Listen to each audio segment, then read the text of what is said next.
Well, my dear brothers and sisters of Garo Hills, with a deep sense of responsibility and with a heavy heart, I would like to convey this message to each and every one of you. First and foremost, I would like to say that we stand in solidarity with you in your fight for the preservation and protection of your culture, your traditions, your land, and your practices. Secondly, I strongly condemn the failure of the government to prevent these unfortunate incidents, which is preventable. Indeed, I had raised this matter in the assembly during the budget session,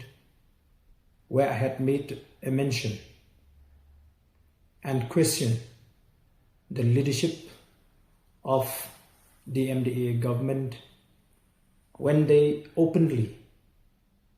gave a statement that we cannot stop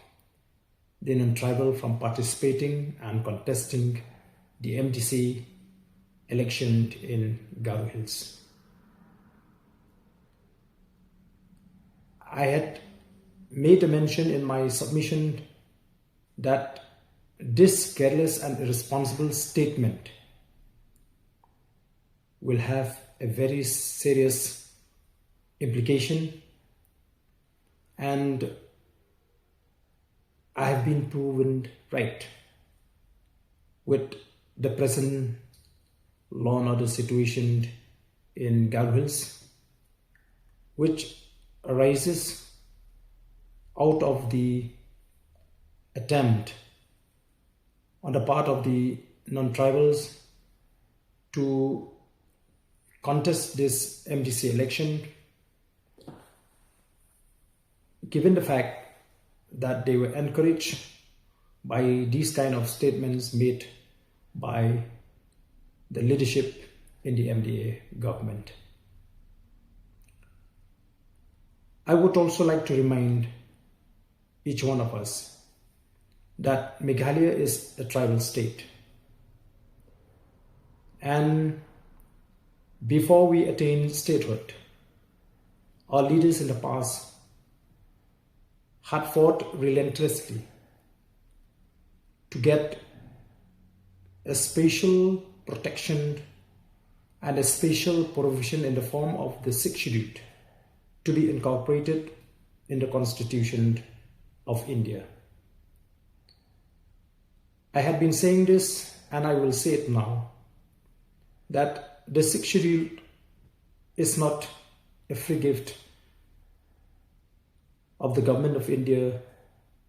to us. It was a result of the unwavering resolve, struggle and sacrifices, and after an intense deliberation and counter arguments made by our leaders in the Constituent Assembly,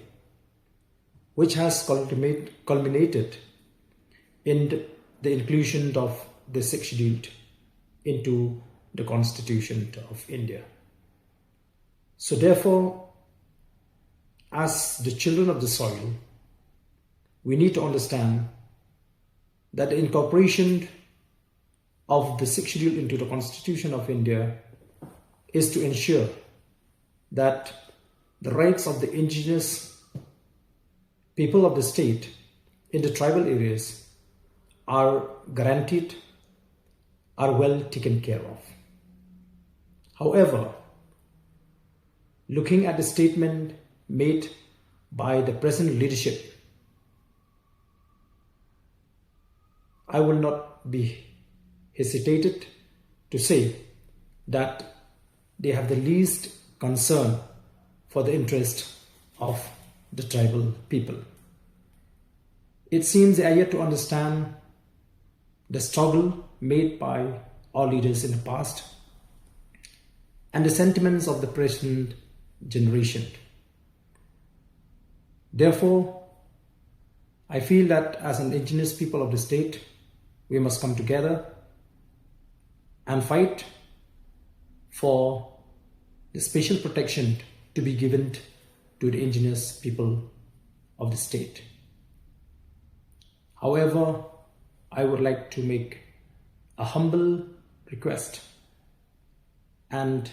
a sincere appeal to all my brothers and sisters in Garo Hills to refrain from any violent means of protest, because it will only give a government an advantage to unleash terror into the population. So therefore, let us take this fight through a non-violence means, where we can undertake many other agitational programs in a peaceful manner. So with these few words, I would once again express my concern and support on behalf of the Voice of the People Party to our Garo brothers and sisters in your fight for the protection and preservations of your rights. Thank you.